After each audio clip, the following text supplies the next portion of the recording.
See how cracked it is? Yeah, I do. I'm not happy. That's what I think. Go inside. What did we do wrong? Well, we didn't do anything wrong. Go inside. Well, look at that and think.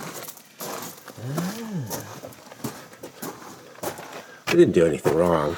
It's the clay body itself is really big. What we need more fiber or some more aggregate to take up the space of the shrinkage. Right? I think what that means is that we have lost some fiber to rot.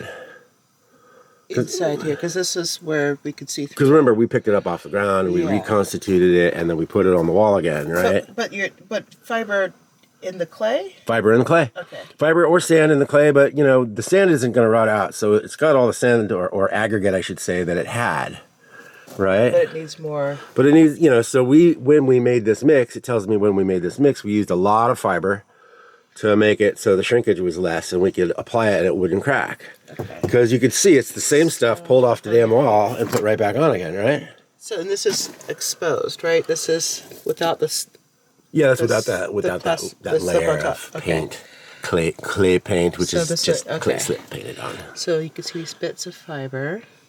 Yeah, there's fiber in little it. teeny gravelly bits. And now, if I remember correctly, we may have used some reconstituted cob in this, but I think that it was probably just a really thick clay slip that had not been screened at all. So it had all the rocks and sand and stuff in it still. Because when we screen it out, we tend to screen the rocks and crap out. We didn't do this. There's more over here that we did. We weren't able to get around to the back very far. You can see light through there, so there still is a hole. It's probably on the underside. You can really see it. Either the underside or through the crack. Could be the crack in the wall too. Because remember, all we had was enough mud to kind of get this top edge. And I said, I'm just going to get this rail, this lip. I forgot how I described it. An edge in a wall, which I like to think of as stops.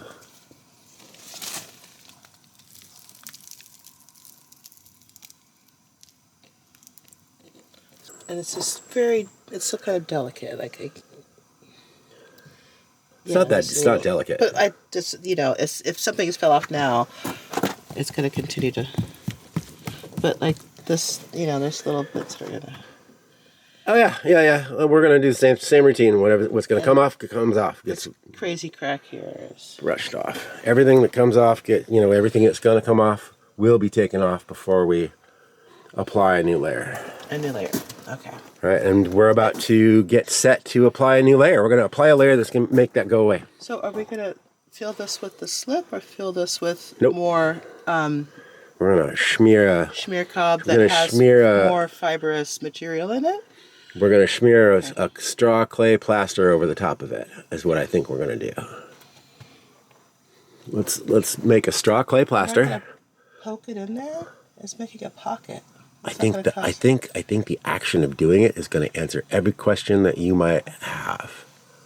This is probably true. I used to want it to be true. I highly recommend we get on with it.